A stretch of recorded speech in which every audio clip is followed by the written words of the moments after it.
YouTube, getting ahead of myself here. I'm not sure. Eventually I think I'm going to switch to a narration mode because that seems to work out a little bit better for me, and I won't get sidetracked so much. But I bought some 6-ton jacks. I know that's more than I really need, and the jack stands, and here's the old jack stands I had, and this is quite a bit bigger than what those are. So, and I only have it up on the second notch, I believe, and it's plenty high.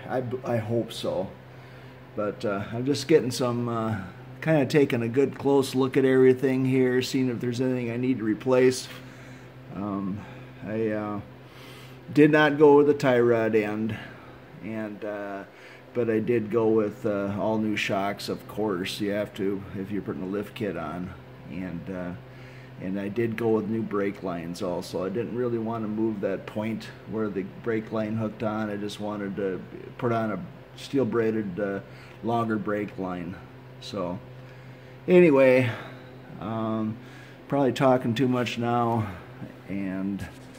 but taking a good look at things, see where I need to go next.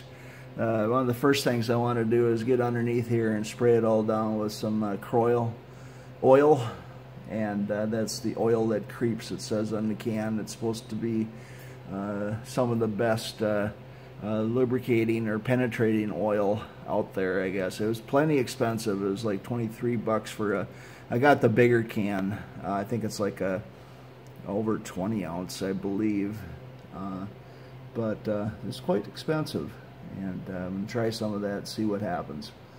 But thought I'd do a little bit of a quick before started here, and it might not even be while I'm talking, because I'm more than likely going to narrate over it. So there you go.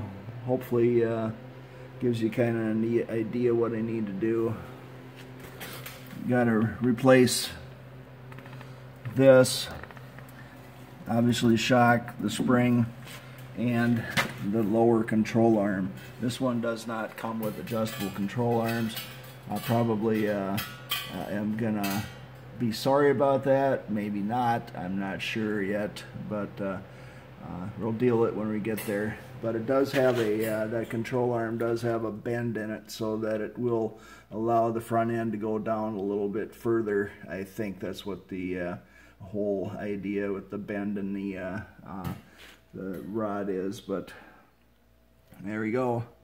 Well, thanks for watching, and I know this is not going to hit YouTube, but anyway, there you go. One side off. Taking the rims and the tires I got to the service station and have them mounted and balanced. So there you go. Thanks for watching.